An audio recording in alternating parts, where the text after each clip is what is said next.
So the next question was, what dangers do you see on the web or in the internet itself? What makes me fear, or what is dangerous on the web?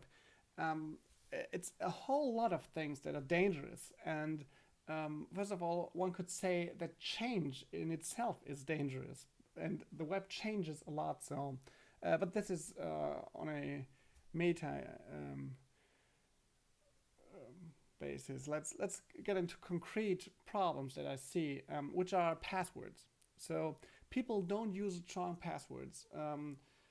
They should, but they don't. People have in Germany they use geheim 03, meaning my password is secret, but secret is not a good password. Um, there's a good example that I can give you for not strong passwords.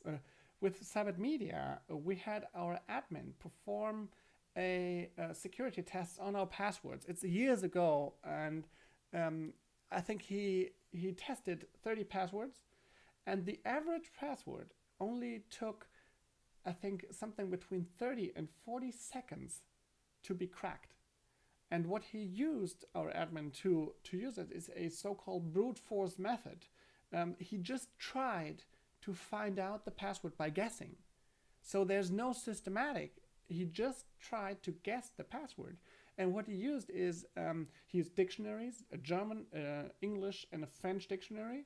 He used syllables and numbers, like I'm born in 79, so 79 was and all these numbers, and a combination of all this were done on a very large scale. I don't know, maybe like 3 million or 30,000 tries per second.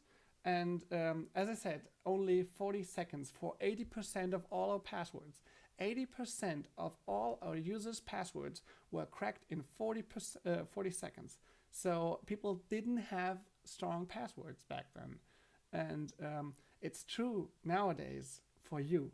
If you try to imagine, or if you just remember which passwords you chose for Facebook or for your Skype account or for your email account, you'll find out that these passwords are very weak. And this is the strongest danger that we have on the web today, because everybody has these weak passwords, and it's so easy to compromise data from these passwords and from these accounts that people use.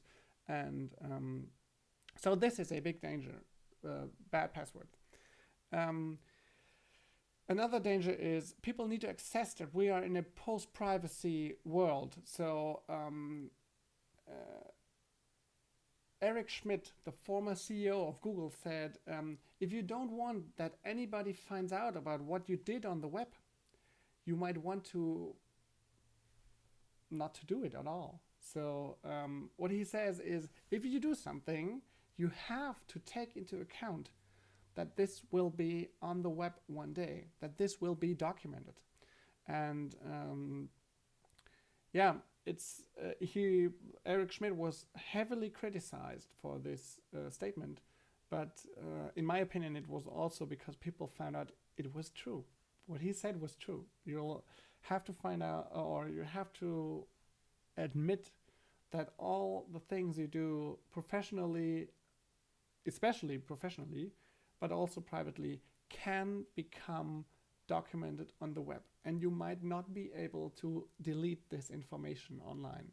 So however and how loud we can scream about how unjust this may be, it's just the reality. And I think it's a danger that people don't understand that, and that they try to fight this situation, because they are going to lose, and they are going to install rules that might turn out to be very ineffective in the long run. And that's a danger, in my opinion. Another danger is that the web can be used as a weapon. A friend of mine uses his iPhone to steer his house. So he can turn on and turn off lights. He can plug off electricity. He can open doors and close doors only by tipping a button on his iPhone. And this is a cool gadget in my opinion. But if you transfer that, this is going to be the reality in the next decades for all houses. It may be a reality one day for nuclear plants. And if you imagine that people can remotely turn on and turn off nuclear plants' electricity, then people can break into computers of people who can do that, which might mean that nuclear plants may go off the electricity without people wanting that, which is a pretty theoretic scenario that I'm drawing, but we don't want to experience that. And it's just information is a very strong element of all the things we do, including war, meaning that the web is a weapon today. And it's I'm not saying that in a negative or positive way. It's just a fact. And just as a knife is a weapon, and we use it for positive and for negative things, and we'll have to find out how to make sure that the web can't be used as a weapon against us. And as I said, the first and utmost thing is something that you can control: secure passwords. Okay, so much about dangers on the web. If you want to make sure you're not in danger, make sure you have good passwords.